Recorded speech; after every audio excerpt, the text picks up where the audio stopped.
On today's video, I'm going to cover one of the biggest mistakes house flippers make when it comes to making offers and getting contracts with sellers, and then show you the right way to make offers and get contracts that will result in doing 12 times more deals coming up.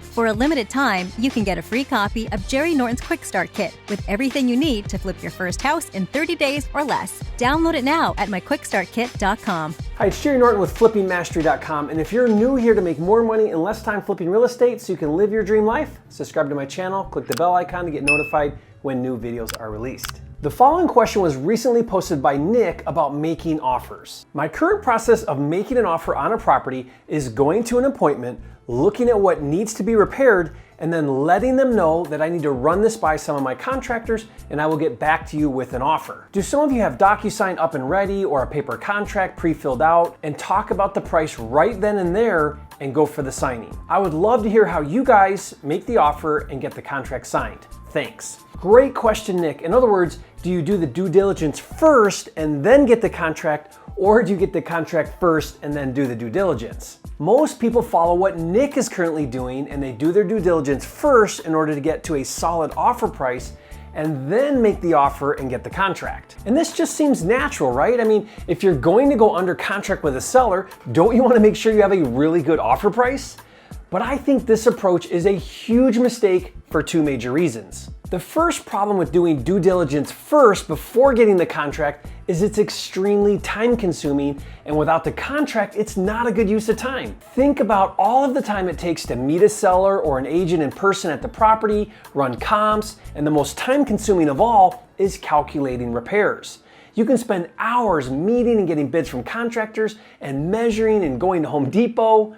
Proper due diligence on average takes about 6 hours per lead. Now that's a lot of time, and what if you do all of that due diligence just to get your solid offer price and you make the offer and the seller rejects it?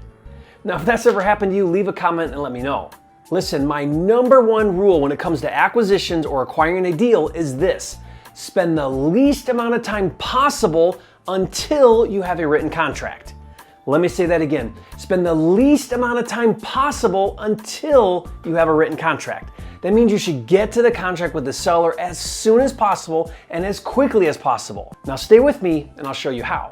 Once you have a written contract with the seller, now you can spend the necessary time to verify and validate your offer price. Look, you don't want to waste your time doing anything without that contract. If for whatever reason you are off on your numbers, you can renegotiate the price or back out of the contract without any repercussions. Now I'll explain how, so keep watching. Now the second reason why you want to get to the contract first is because you'll lose the deal to your competition.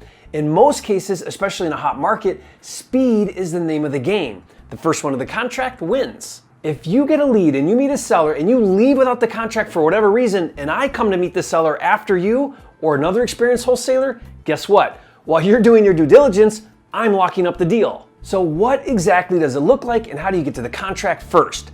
Let me walk through my process from initial contact to executing a contract on a typical deal. Let's say a motivated seller calls me from one of my ads, or I cold call him or her. Either way, it doesn't matter. And I'm on the phone with the seller and I go through my pitch and I focus on the 4 major benefits I provide, which are I can buy cash, as is, close quickly, and it won't cost the seller anything. Now, if you want to learn word for word my exact positioning and my scripts for talking to a seller on the phone, I'll leave a link to a video in the description box below where I cover that in detail. Now, if the seller says, I'm interested in selling, what most investors do is they schedule an appointment to meet the seller and look at the property. Not me, at least not yet. Remember the number one rule to acquisitions: spend the least amount of time possible until you have a written contract. At this point, I don't want to spend any time to meet the seller unless we're on the same page. What if I need to be at $125,000 and the seller is at $175,000? I don't want to waste half the day meeting the seller just to find out he's not ready or not motivated. This is where I'll pre-sell the seller on the phone before meeting him. A really simple way to get to a ballpark number without having seen the property yet is, if you plan on wholesaling it, is to take 60 to 65% of the Zillow estimate or Zestimate. That will get you around where you need to be. So while I'm talking to the seller, I'll Google the address and I'll look at the Zestimate, and if the Zestimate is $208,000, my ballpark over the phone pre-sell offer at 60% would be $125,000. So first I'll ask how much they want for the house, because remember, he who names the price first loses. If he won't give me a number, which is common, I'll say something like this. Hey, Mr. Seller, I don't want to waste your time or mine. Before I come out and take a look at your property and meet with you, based on the neighborhood and the condition of the home as you've described it, I'm going to need to be in the ballpark of around $125,000. Then be quiet and see how they respond. If the seller responds favorably or seems open to that number, great. Take the time to meet him, because why? Now it's a good use of time. If he responds negatively and is against that number, aren't you glad you didn't waste your time on appointment? Instead, put him on a weekly follow-up. So let's say the seller is open to $125,000, so you schedule to go on appointment. Before going, spend a few minutes looking at comps to get to your ARV, and in about 5 minutes of walking the property, you should have a ballpark number on repairs. How? I'll tell you. I created an algorithm that takes the square footage of the home based on if the home needs a light, average, or heavy rehab, then it calculates the estimated repair cost. Now, of course, I did a video where I break it down in detail, so I'll put a link to that video in the description box below and you can watch it later. Okay, now at this point, you spent 5 minutes walking the property, mostly to make sure the layout is okay and that there isn't anything weird going on, like a walk-through bedroom or uneven floors. I just walked a property that had a big addition, but the only way to access the addition was to walk through a library to get to it. Now that's wacky and it killed the deal. So at this point, we are not going to spend any more time on estimating repairs. Remember, we don't have a contract yet, so what is the rule? Say it with me. Spend the least amount of time possible until you have a written contract. All right, hope you're catching on. But now you should have a number for ARV and a number for repairs, and you can now run the house flipping formula to get to your offer price. If you're unfamiliar with the house flipping formula, I've got a video for that too. You know the drill, I'll put the link in the description below. And once you have your ballpark offer price, you're going to present your offer to the seller right there on the spot and execute the contract.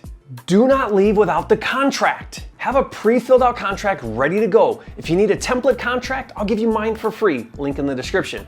If you have my Flipster software, you can do the offer electronically right on your smartphone, so you don't even need a paper copy, but don't leave there without the signed contract. Now this is very important. On the contract, you're gonna have an inspection contingency.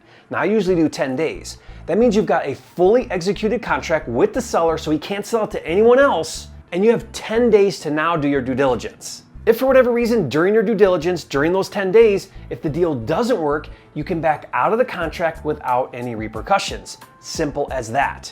Now, if you want to learn more about the inspection contingency, I'll put a link to a video in the description for you. So now you have a fully executed contract, and now you can finally spend the time on your deal. You can look at comps, you can get bids from contractors, you can even shop your deal to cash buyers. You have a full 10 days. And now, since you have the contract, you're not wasting your time because the seller can't sell it to anyone else. It's a good use of time. And like I said, if after you do your due diligence during those 10 days, you find out your contract price doesn't work, you can renegotiate the price or back out of the deal. And I have a detailed video about how to renegotiate a deal, link in the description. Okay, so let me illustrate this concept of spending the least amount of time possible until after you have the contract with a deal I'm currently working on as we speak. Now, if you know me, you know I like high-end homes, so I got a lead on $1 million new construction home that is 80% complete. It's 5,500 square feet and is basically at drywall. It's a really tragic situation. The owner who was building the home suddenly passed away, and the family just wants to get rid of it as soon as possible. So I talked to the agent who represents the family. Now, it's not listed on market, and the agent is just helping the family find a cash buyer to take it as is. So the agent called me about this deal, and he gave me the preliminary details about the condition and the location, etc. Now, I do new construction, and this project is right up my alley, and I was very interested, but I didn't want to waste my time because why? I don't have the contract yet. So I told the agent that I could meet him and look at the house, but not unless we were in the ballpark of $600,000. Now, he said yes, he thinks the seller would entertain that price. Now, if he would have said no, he needs at least $800,000, I would have ended it there. But he said 600 might work, so I met with him at the property, and after about 15 minutes, I estimated about $300,000 to finish it, and I made him an all-cash offer on the spot for $540,000 with a 10-day inspection.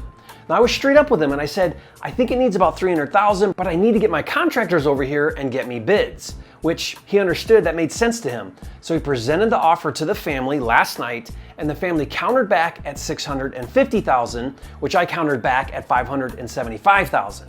Now, the ARV on this house is $1.25 million, so I'd go up to $600,000 if I had to, which would put me all in for around $900,000, which means I'd net about $200,000 on this flip in about 6 months. Now, I should find out today if I get this deal, but here's my point. I'm not spending another minute on this deal until after I have the contract. Once I do, I need to get a copy of the plans, I need to meet the builder, I need to check on permits, I need to get bids from contractors, and I've got hours of due diligence to do. And at that point, if I discover things that would affect my number, I'll go back to the seller, I'll show him my discoveries and my reasoning, and I'll ask for a price reduction. So if there's anything you remember from this video, it's this. Time spent before contract, bad use of time. Time spent after contract, good use of time. I want you to think about how important your time is in this business. Let's do a comparison of a flipper who does due diligence first, offer second, which we'll call flipper A, and a flipper who does the offer first, due diligence second, which we'll call flipper B. Let's say that flipper A spends on average 6 hours for every offer made, and flipper B spends on average 30 minutes for every offer made. And let's say both flippers spend 25 hours a week doing acquisitions. How many offers does each flipper make in the same 25 hours? Well, flipper A would only make 4 offers in a 25-hour block of time, while flipper B would make 50 offers. And let's say that the average offer to deal ratio for both flippers is 25-1. So that means it takes 25 offers to get 1 deal. That means it will take flipper A approximately 6 weeks to get a deal, and during that same 6 weeks, flipper B would get 12 deals. So instead of aiming then firing, you're going to fire then aim. Here's the entire offer process in 5 easy to remember steps. 1, get a ballpark offer price. 2, make the offer. 3, get the contract with an inspection contingency. 4, do your due diligence. And 5, renegotiate if needed. And to help you do this lightning fast, I'm gonna give you my deal analyzer software for free. Just put the address in and a few pieces of information, and it will calculate all of the numbers for you, and it will give you your offer price in about 3 seconds flat. It's really awesome. To get it for free, just go to instantdealanalyzer.com or click the link in the description. Hey, thanks for joining me on this video. If you learned something new, show some love, hit that like button and leave a comment. Let me know your biggest takeaway from this video. And if you haven't yet, be sure to subscribe to my channel. I'm dedicated to helping you make more money in less time flipping real estate so you can live your dream life. And I'll see you on the next video.